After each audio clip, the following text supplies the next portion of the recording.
గల్ఫ్లో కొనసాగుతున్న యుద్ధం విశాఖవాసి ఉసురు తీసింది. కొద్ది రోజుల్లోనే విధులు ముగించుకుని ఇంటికి చేరుకోవాల్సిన మెరైన్ ఇంజనీర్ సురేష్ ఊహించని విధంగా అమెరికా సైన్యం చేసిన దాడిలో మృతి చెందాడు. దీంతో సురేష్ కుటుంబం తీవ్ర విషాదంలో మునిగిపోయింది. ఒమన్ తీరంలో భారతీయ సిబ్బందితో ప్రయాణిస్తున్న నౌకపై అమెరికా చేసిన దాడిలో 3 భారతీయులు మృతి చెందారు. వీరిలో ఏపీ విశాఖకు చెందిన మెరైన్ ఇంజనీర్ సురేష్ పట్నాలో ఉన్నట్లు అధికారికంగా ఆంధ్ర భవన్ వెల్లడించింది. దీంతో సురేష్ కుటుంబం తీవ్ర విషాదంలో మునిగిపోయింది. సురేష్ కు భార్య భార్గవితో పాటు 2 కుమారులున్నారు. ఈ నెల 15వ వివాహ వార్షికోత్సవం అని, అంతలోనే తన భర్త శాశ్వతంగా దూరమయ్యారని భార్గవి కన్నీరు మున్నీరుగా విలపిస్తోంది. 5 నెలల పాటు విధుల్లో ఉన్న సురేష్ త్వరలోనే ఇంటికి వచ్చేందుకు ప్లాన్ చేసుకున్నాడు. ఈ సమయంలోనే దాడిలో ప్రాణాలు కోల్పోయాడు. నౌక జనరేటర్లో సమస్య తలెత్తడంతో దాన్ని తనిఖీ చేసేందుకు సురేష్ వెళ్లాడు. అదే సమయంలో దాడి జరగడంతో తప్పించుకునేందుకు అవకాశం లేకుండా పోయింది. దీంతో ఆయన అక్కడికక్కడే ప్రాణాలు కోల్పోయినట్లు అధికారులు చెప్పారు. వాస్తవానికి మరో చీఫ్ ఇంజనీర్ కు తోడుగా ఉండేందుకు 10 రోజుల డ్యూటీ కోసం వెళ్లాడు. కానీ అక్కడి పరిస్థితుల కారణంగా విధులు నిర్వర్తించాల్సిన కాలాన్ని పొడిగించారు. ఈ దాడికి ముందు సుమారు వారం రోజులుగా నౌక ఆ ప్రాంతంలోనే ఉంది. అక్కడ ఆంక్షలు, జామర్ల కారణంగా ఆడియో, వీడియో కాల్స్ చేసుకోవడం కుదరలేదని, కేవలం టెక్స్ట్ మెసేజ్లు మాత్రమే పంపించుకోగలిగామని భార్య భార్గవి విలపిస్తోంది.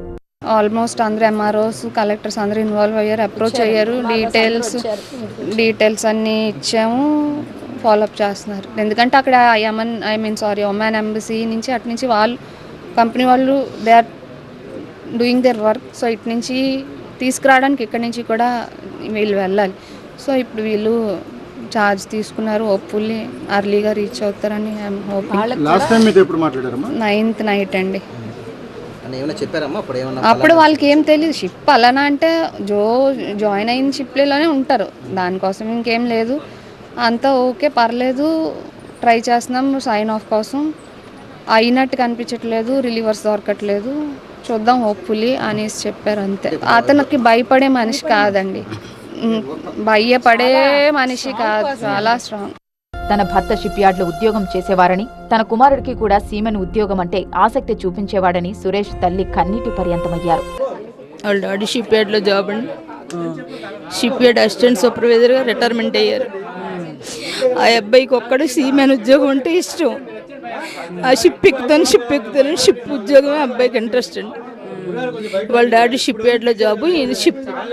ఈసారి త్వరగా వస్తానని సురేష్ డ్యూటీకి వెళ్లాడని స్థానికులు తెలిపారు. సాధ్యమైనంత తొందరగా వచ్చేస్తానని, చిన్న లగేజ్తో వెళ్లారని, అంతలోనే ఇలా జరిగిందని తెలిపారు. 10 డేస్కి మామూలు వెళ్ళారు. ఒక 10 డేస్కి అని చెప్పి పిలిచారంట, కంపెనీ వాళ్ళు పిలిచారు. 10 డేస్ వెళ్ళిపోతుందని చెప్పి అన్నారంట. అని చెప్పి 10 డేస్ అని చెప్పి తీసుకెళ్ళారు. అలా ఉంచామన్నమాట. పాపం బ్యాగ్ పట్టుకున్నట్టే, బట్టలు కూడా పట్టుకెళ్ళదు, బట్టలు పట్టుకుని వెళ్ళారన్నమాట. ఓకే, బట్టలు పట్టుకుని వెళ్ళారన్నమాట. అంటే ఎక్కువ లగేజ్ పట్టుకెళ్తారు. ఎప్పుడైనా కంపెనీ ఎప్పుడైనా లగేజ్ గీగేజ్ గట్టిగా పట్టుకెళ్తారన్నమాట. అలా కాకుండా ఒక 10 డేస్కి అని చెప్పి లగేజ్ చిన్న బ్యాగ్ పట్టుకుని వెళ్ళారు అంతే. మరోవైపు సురేష్ కుటుంబాన్ని పరామర్శించిన ప్రభుత్వ విప్ గణబాబు ఆయన కుటుంబానికి ప్రభుత్వం అండగా ఉంటుందని హామీ ఇచ్చారు. సురేష్ పార్థివ దేహం త్వరగా స్వస్థలానికి తీసుకొచ్చేందుకు కృషి చేస్తామన్నారు.